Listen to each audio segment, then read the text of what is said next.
All the characters in the story are over 18 years old. Winter holidays came, and I returned home from university for 2 weeks. But it turned out to be boring at home.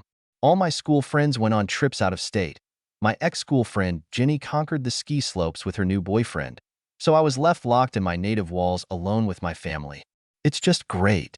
My father worked as a professor at a local college, and he decided to stay on campus to do his test checks, and my sister Taylor left home with her boyfriend Trip. And what in that case am I left with? Well, yes, the young guy was left alone at home, along with his sick mother. My mother is a very noisy woman, sometimes even deafening, accustomed to giving loud orders to the whole house.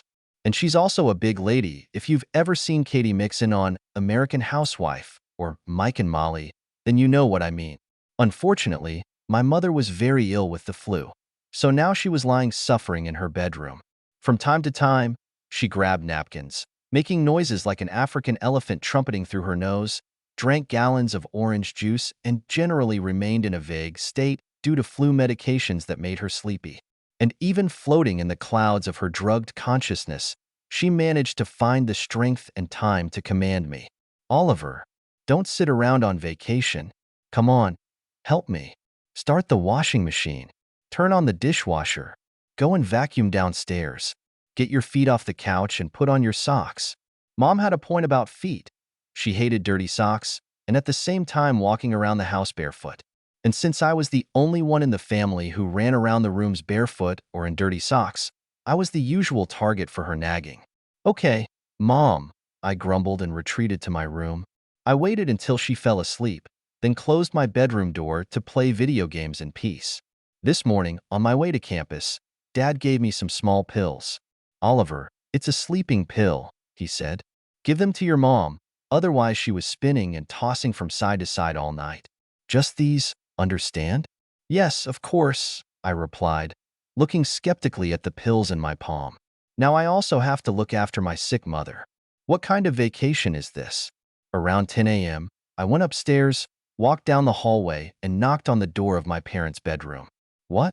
I heard my mother's grumpy voice, opened the door and went in, and immediately the strong smell of menthol hit my nose, which seemed to permeate the whole room. Drowned in pillows, Mom looked like a freak. Her dark brown hair was tousled, and her nightgown was twisted. The only thing Mom had left in order was her nails, as always bright red and sharp. Hi, Mom. Dad gave me these pills to help you sleep, I said, showing her some pills. Give them to me, Oliver, she demanded, reaching out her hand, then grabbed a pill and swallowed it, washing it down with orange juice. I looked at the bedside table, the surface of which was covered with empty pieces of foil from flu medications. And in general, the whole bedroom now looked like a disaster zone, which in itself was a shock, since my mother was usually obsessed with neatness and cleanliness in the house.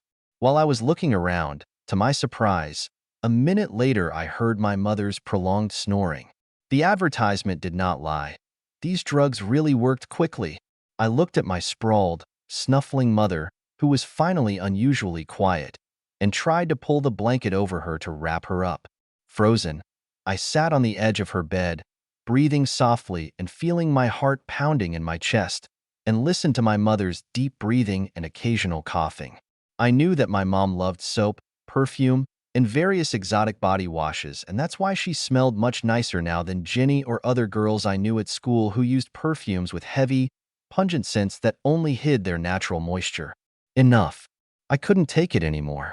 I decided to take advantage of the situation and make love. How nice, Mom. I breathed out again. Mom? She was confused. I'm sure she was stunned and confused. Yes. Mommy was confused. She shook her head on the pillow in confusion, and her expression changed to a puzzled one. Finally, her eyelashes flew open. She opened her eyes and looked straight at me, but it took her a few moments to focus and realize reality. Oliver? As if she couldn't believe what she was seeing in front of her, she muttered in confused amazement. It's okay. Go to sleep. I tried to whisper soothingly. Oliver? There was a realization in Mom's eyes. Oh my God. Oliver, you can't do this. What are you doing? Now, of course, my mother has finally woken up. She smiled. But of course, Oliver, Don't you dare tell your father what happened. I hope you understand. Of course, Mom. I'm not sure if I still have this flu. Or a fever. I don't even know. It's all so much like a dream. Oliver, are you sure we really did this? Yes, Mom. And it was just fantastic. Stay in bed and try to fall asleep. I'll bring you more medicine and juice in a couple of hours. See you later, son. She waved her hand lazily. When I left, Mom smiled contentedly again and stretched like a big, well-fed cat that had just had a hearty lunch. Fortunately, she wasn't crying. I sat next to him and couldn't find the words. I had nothing to apologize for, and it was clearly inappropriate to confess my love now.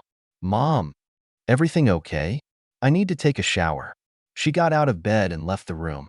Emotions were raging in me, but I understood that now I needed to let my mother calm down and come to her senses.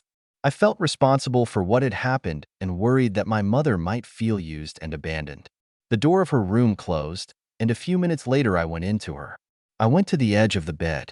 Mom, we're fine. I really don't want you to suffer. I am very glad that all this happened. It's okay. I need to be alone. Now my soul felt better. The guilt receded. But the flurry of emotions from the realization of everything that happened did not let me sleep for a long time. My morning came closer to lunch today.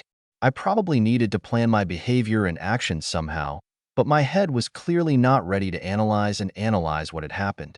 I didn't meet my mother on the way to the bathroom, but the noise in the kitchen meant that she was there. The cool water was very welcome. I looked at myself in the mirror and gathered my courage and went out. In the kitchen, Mom brewed coffee in a Turk and heated something on the stove. Unlike my mother, I am not a fan of coffee, and its aroma is quite enough for me in the morning. But for her, it is an obligatory element, without which no morning begins. How are you feeling? Without distracting from cooking, my mother asked. Not bad, but it is advisable to take a walk and get some air. I replied, sitting down at the table. Yes, I wouldn't mind either. The weather seems warm. It was extremely difficult to maintain a dialogue. The TV turned on was our salvation. Slowly gathering, we went outside and strolled to the nearest park. The fresh air dispelled my doubts and worries. She looked at me and smiled. Later we went to a cafe, and in the late afternoon we went home. Tired but satisfied, we returned and each went about his business. I was sitting immersed in the computer. My hands, which had not yet recovered from the frost, were moving sluggishly, but one thought was intrusively flashing in my head more and more often. Mom called me to drink tea, and the excitement and desire began to rise again. Mom set tea in the hall. We sat on the sofa and drank tea with honey and lemon while watching some kind of show. The hot, delicious tea was pouring over my body. After we finished it, Mom gathered up the dishes and headed to the kitchen. I took my new mug to the kitchen myself. Earlier, my mother broke my favorite mug, which she won a few years ago at a school competition, and I ordered a new one. Will you wash your own? Have I lost your trust? Mom said, smiling, standing at the sink and rinsing the dishes. Of course, you won't get enough mugs. I jokingly quipped and went to the sink. A loud knock on the door sharply brings me back to reality. The knock repeats again. It felt like I was caught in the act. Who could it be?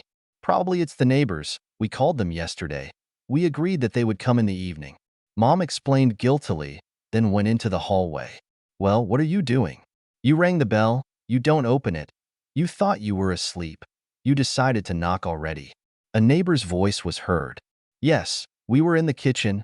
We washed the dishes. We didn't hear the TV working. The batteries probably need to be changed. I put my appearance in order and went to the guests. They are pleasant enough people, but there was no desire to spend the second evening in a row in their company, and even more so to get drunk. For decency's sake, I sat for half an hour in their company, but their topics were not very close and interesting to me, so I left them and retired to my room, immersed in the virtual world. The game dragged on, and I didn't notice how a couple of hours had passed. I take off my headphones and listen carefully. The neighbor's laughter came from behind the wall. Okay, they're still here. I continue to spend time on the internet. Time passes, and at some point I hear voices moving in the direction of the exit, and the heart at this moment began to gradually accelerate its pace. Just a few more moments. I hear the sound of the front door closing. It has never pleased me so much. But how to get back and resume what I started? I sit in silence and semi-darkness and try to come up with something. Although it makes sense to come up with something, you need to go to her and act on the situation. I go to the kitchen. Mom went there. I walk in and she meets my gaze, then takes me aside. How did you sit? Not bad. Mom glanced over with a slight smile, while also rinsing the dishes. She never leaves it dirty at night. But today will be an exception. Why do we need this? Mom asks in a half-whisper. We just love each other very much, and what is between us concerns only us. If we both want this, then why should we hold back? There is no other woman in the world that I would love more, and therefore there is no other one that I would like more. But you know it's wrong. I realize that Mom likes to say it out loud.